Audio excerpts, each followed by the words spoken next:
So let's send it over to them. Thank you very much, Joe. Indeed, joined by Frog, and of course also the captain from Team Ice, straight from All-Star, coming here and getting a victory for Alliance. That's already better than the beginning of last split. Very good for you guys. Tell us about picks and bans, because the Copenhagen Wolves, they had a plan. Yeah, I think it was very key for us to wait with the mid pick to the very last pick when we saw what comp they had. Because if we had went with more an assassin pick or something, we would have get screwed over because of the Kog'Maw pick, which is really strong together with the Yorick.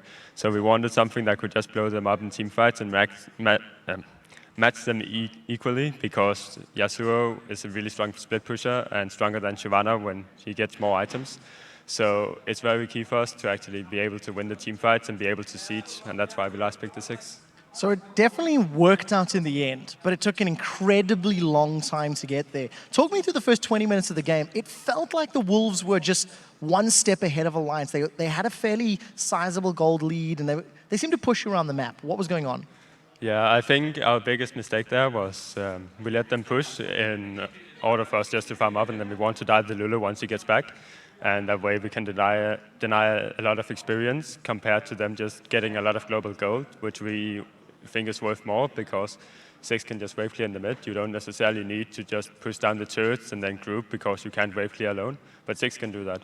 So if we managed to dive the Lulu top, I think we would have gotten out ahead, but we didn't manage to do that, and they got really far ahead because of that, and they got all the vision control in the game, and that's why it dragged out. Well, you guys did transition very well into the mid game, taking control of those dragons and towers, but then at the very first big team fight of the game, you actually didn't do that well when you tried and dive the tower. We actually have a replay to illustrate that, if we can pull that up on our screen, because a little bit of a misjudgment there if you could dive the tower or not. Yes, I want to pick your brain about what was going on, because it was very clear that you wanted to dive the Copenhagen Wolves. So let's roll this clip out and explain what was happening, the team decisions, etc. Yeah, so before even this happens, we wanted Wicked to move down so we could dive, because we know Yorick is getting low and we know everybody wasn't there from Copenhagen Wolves. So we would manage to dive them there before the Yasuo got back, but it fails, and I'm Moon because we don't pick up a kill, so I don't get my mana back from Athene's Unholy Grail, and that allows them to hunt us down all the way and eventually win the team fight, which was really poorly played from us. But if we managed to get one kill, so I could get either kill or assist, so I could get some mana back, it would have turned out differently. It felt like you kind of went in somewhat disjointed. Wicket went in quite early, Shook was by himself a little bit. Was that just a little bit of confusion in the calling, or was that somebody pulling the trigger too early? I'm not exactly sure what happens behind the tower, because I'm more focused on the backline. So what they're doing is like they're trying to keep their backline busy, or trying to get the kills that's pulling, like they're trying to hold their the enemy backline busy so we can do our work and kill them faster. And I'm just there to protect taps and do a lot of damage to Yasuo and the other melee champions, which 6 is really good at. So I'm not exactly sure what went on there.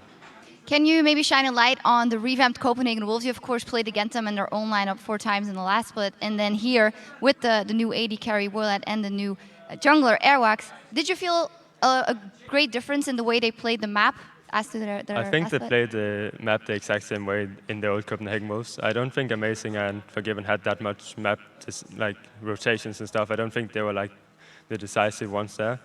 I think like the Yorick pick coming in for Airwax, he obviously has been playing it a lot, and that's a new pick they got instead for Amazing, and they tried to make it work out with the Kog'Maw pick as well. I think Woolite likes hyper carries like Twitch and Kog'Maw, so I think they made it work really well together and tried to plan a tactic around it. Well, it definitely appeared to work for a while. Wasn't enough to pick up a victory for yourself and Alliance, against rather you guys. First victory of the split. Eyes are definitely on World Championships. Towards the end of the split and playoffs, Alliance was looking great, fell off a little bit in the playoff bracket. How are you guys going to be treating the rest of the games, as we know you personally definitely want to make it to Worlds?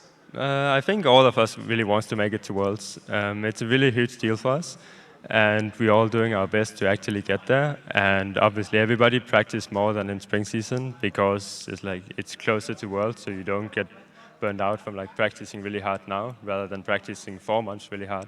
So we're going to take it very seriously.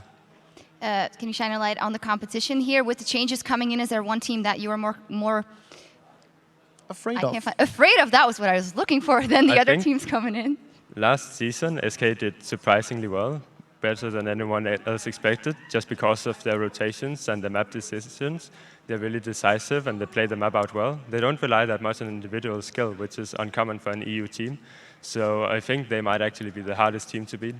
Wow, well, very interesting. Congratulations on that first victory of the season for you, Frog. And we need to head back to base, but we'll be returning with Millennium.